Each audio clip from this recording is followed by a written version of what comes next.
Joy Boy, Joy Boy, Joy Boy. Une appellation qui est dans la tête de tous les fans de One Piece. Longtemps considéré comme un surnom, nous avons appris au fil du temps qu'il s'agissait en réalité d'un titre. Un titre légendaire qui se verrait attribué à une personne élue. Cependant, beaucoup d'interrogations subsistent encore. Que signifie réellement être Joy Boy? On peut être désormais sûr et certain que c'est le prochain Joy Boy qui découvrira le One Piece, mais comment devenir Joy Boy? Plus précisément, qu'est-ce qui fera de notre héros préféré, Monkey D. Luffy, le porteur de ce titre? Pourquoi plusieurs pirates ayant échoué dans leur quête du One Piece n'ont pas réussi à devenir Joy Boy? Je peux vous garantir que d'ici la fin de cette vidéo, je vous aurai ouvert l'esprit sur la véritable signification de ce titre. Alors, avant de commencer, je vous invite à bombarder les pouces bleus pour me donner toute votre force. Et pour les timides qui ne sont pas encore montés dans le navire,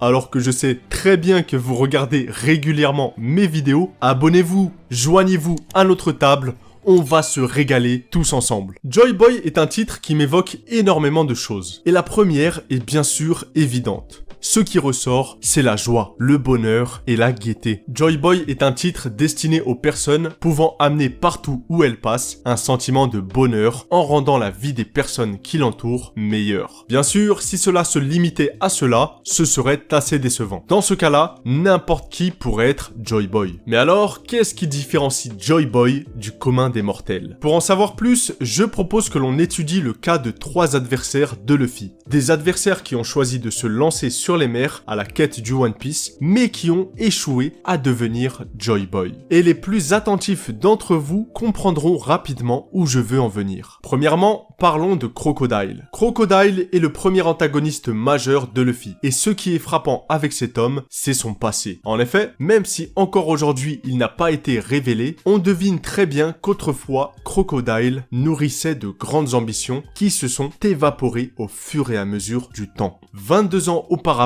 Crocodile assistait à l'exécution de Goldie Roger et avait pour ambition de devenir roi des pirates. Malheureusement pour lui, en se rendant dans le Nouveau Monde, il s'est heurté à un mur de taille, Barbe Blanche, qui pour le coup ne lui a pas fait de cadeau et a écrasé ce jeune prétentieux. Après ça, Crocodile se réfugiera à Alabasta en se mettant en tête de mettre la main sur l'arme antique Pluton. Mais là encore, il échouera lamentablement en se confrontant à une tête dure. Le second personnage est Gecko Moria, et pour ma part, il s'agit là du parfait exemple du jeune rookie plein d'espoir qui voit ses rêves se briser de la manière la plus violente possible. Gecko Moria était fort, bien plus fort qu'aujourd'hui. Il fut également présent à l'exécution de Goldie Roger et affichait un grand sourire significatif. Tout laissait penser qu'il était un candidat prometteur pour le titre de Joy Boy. C'est donc les étoiles dans les yeux que Gecko Moria mit les voiles sur Grand Line, accompagné de son équipage. Se construisant petit à petit une renommée, rien ne put l'arrêter. Et pourtant, arrivé au Nouveau Monde, il se heurta à un colosse. Ce colosse était la future créature la plus puissante du monde, Kaido aux 100 bêtes lui-même. Le combat entre ces deux personnages se déroula à Ringo, mais malheureusement pour Gecko Moria, c'est ici que son aventure se terminera. Kaido roulera complètement sur son équipage en les massacrant tous jusqu'au dernier. Gecko Moria sortira de Wano traumatisé et mettra définitivement fin à ses rêves. Celui-ci ira alors s'installer à Thriller Bark et se mettra en tête de créer un équipage immortel capable de dominer n'importe qui grâce au pouvoir des ombres. Mais là encore, un garçon au chapeau de paille viendra mettre un terme à ce projet. Enfin, intéressons-nous justement à Kaido. Ce n'est un secret pour personne, mais Kaido en tant qu'empereur est à la conquête du titre de roi des pirates. Pourtant si près du but, il n'a pas réussi à mettre la main sur le One Piece. Mais alors, pourquoi? Retournons des décennies plus tôt, lorsque Kaido rencontra pour la première fois son second King, ou plutôt devrais-je l'appeler Albert. Albert prêtera sa confiance à Kaido, celui-ci ayant pour ambition de changer le monde et de devenir le roi des pirates. Albert verra en Kaido le fameux Joy Boy. Et effectivement, c'est un Kaido souriant qui se présentait devant nous, bien loin du Kaido maussade et dépressif que nous connaissons aujourd'hui. Mais alors, que s'est-il passé? Qu'est-ce qui l'a bloqué? Nous aurons sûrement la réponse plus tard, mais laissez-moi vous faire part de mes pensées. Pour moi, Kaido a perdu sa fougue passée 28 ans plus tôt lors de la naissance de Yamato. En effet, ce dernier a eu une femme qui devait l'aimer plus que tout, mais un événement tragique l'a emporté. Kaido,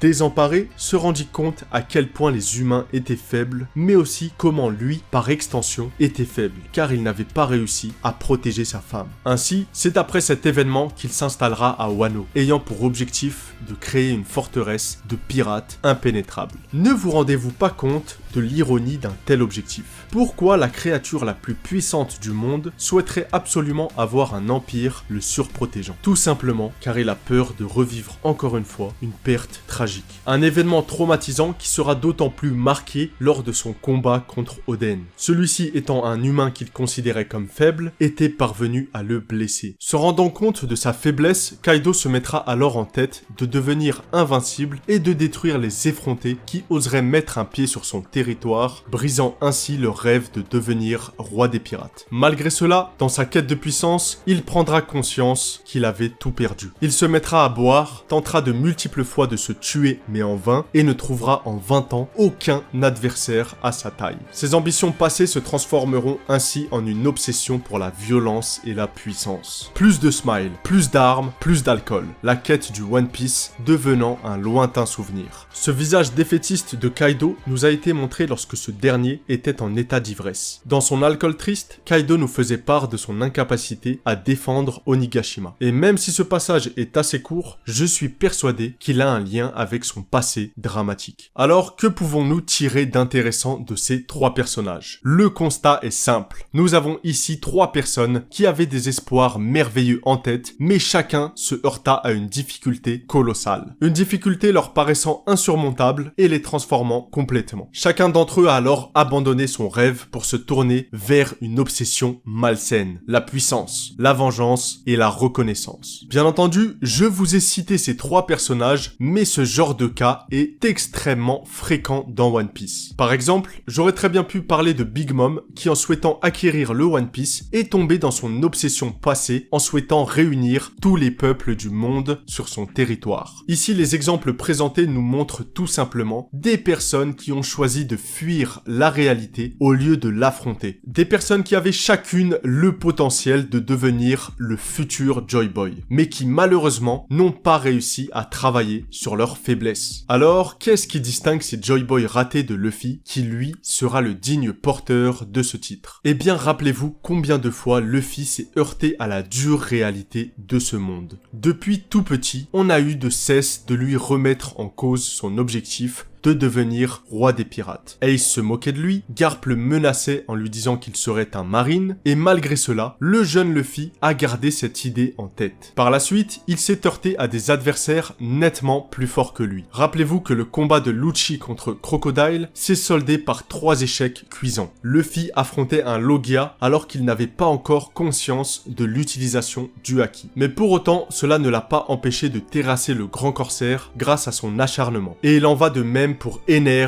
Lucci, Katakuri et bientôt Kaido. L'adversité ne fait pas peur à Luffy. Au contraire, elle le rend plus fort. Lorsque Kaido disait que Luffy n'a pas pu être Joy Boy lui aussi, il a tout simplement ressassé la violente claque de réalité qu'il s'est prise. Sauf que Luffy, pour sa part, n'est pas fait du même bois que Kaido. Aussi, Luffy n'a jamais reculé pour ses Nakama, même lorsque la situation était plus que critique. Nico Robin s'est fait rattraper par le gouvernement mondial. Luffy a-t-il eu envie de rebrousser chemin en se rendant compte que lui et son équipage étaient bien moins puissants que le CP9? Non, il a fait face à son destin et a remonté ses manches. Pareil, lorsque Usopp a souhaité quitter son équipage, même si c'était extrêmement dur pour Luffy, il ne s'est pas laissé abattre afin de sauver l'honneur de son équipage. Car en effet, s'il avait de suite réintégré Usopp, l'équipage des Mugiwara se serait détruit de l'intérieur. car personne n'aurait cru en son capitaine, Luffy. Encore plus loin, la disparition des Mugiwara sur l'archipel Sabaody aurait découragé plus d'un pirate. Pourtant, Luffy au bord du trou n'a pas choisi de se laisser happer et a continué à se battre en donnant rendez-vous aux Mugiwara à un point précis. Enfin, la mort de Ace est probablement le mur le plus marquant auquel Luffy s'est heurté. Pour la première fois, Luffy venait de remettre en cause son ambition de devenir roi des pirates. En perdant son frère, il pensait avoir perdu tous ses repères. Et pourtant, il n'a pas tourné dans le côté sombre de son être. Par exemple, il n'a pas cherché à venger la mort de son frère en pourchassant Akainu et Barbe Noire. Non, il a ciblé son attention sur lui. Il a travaillé sur sa faiblesse physique, le seul défaut qui a permis à Akainu de tuer son frère. En orientant sa tristesse et sa rage sur lui-même, il a pu, comme tout bon héros de shonen, devenir plus puissant, aussi bien physiquement que mentalement. C'est simple, cela vous paraîtra même évident pour certains, mais voilà ce qui fait que Luffy sera le digne héritier du titre de Joy Boy. Luffy est un porteur d'espoir. Partout où il passe, il rend les gens meilleurs. Il a beau être naïf, immature et surexcité, il reste néanmoins un leader, un capitaine hors pair et celui qui dirigera le monde vers une aube meilleure en devenant roi des pirates. Aussi, Mihawk, appelé le clairvoyant, a percé un pouvoir que Luffy est le seul à détenir, celui de rallier avec une facilité déconcertante les gens à sa cause. Et comme le meilleur épéiste du monde le dit si bien, il s'agit probablement là du pouvoir le plus puissant au monde. Cependant, un sérieux concurrent au titre de roi des pirates est encore en lice, et il s'agit de Barbe Noire. Barbe Blanche l'a dit, Teach n'est pas l'homme que Roger attendait. Il en est certain, celui-ci ne sera jamais Joy Boy. Cela paraît évident, mais l'ambition de Teach de devenir le maître du monde ne se prête pas du tout à ce titre honorifique. Et cela nous est montré depuis le début du manga. Barbe Noire est l'opposé de Luffy, aimant ce que lui déteste et détestant ce que lui adore. Teach est Despair Boy, l'homme qui plongera le monde dans les ténèbres du désespoir, celui qui le recouvrira d'une nuit éternelle. L'approche de Teach est la mauvaise, et ce, depuis le début. C'est un opportuniste, calculant tout à l'avance et manipulant le destin à sa guise. De plus, mettez-vous bien en tête que Teach aurait pu ne jamais se lancer à la quête du One Piece. En effet, ayant mis de côté la recherche du fruit des ténèbres, Teach se satisfaisait des plaisirs du quotidien au sein de l'équipage de Barbe Blanche. Barbe Noire et Luffy sont les deux faces d'une même pièce, mais la face éclairée est celle de Luffy, et c'est celle-ci qui l'emportera. Comment? Par un affrontement final titanesque. Un combat qui scindra le monde en deux. Un combat pour le destin. Volonté du Di contre volonté du Di. Espoir contre désespoir. Nous aurons droit au combat le plus intense de tout One Piece. Luffy, à l'aide de ses poings, terrassera alors Teach et brisera une bonne fois pour toutes sa volonté. Barbe Noire deviendra alors, comme les autres, un Joy Boy raté. Luffy pourra alors embrasser ce rôle en atteignant le One Piece, donnant au monde son plus beau sourire, amenant une bonne fois pour toutes une aube nouvelle teintée d'espoir.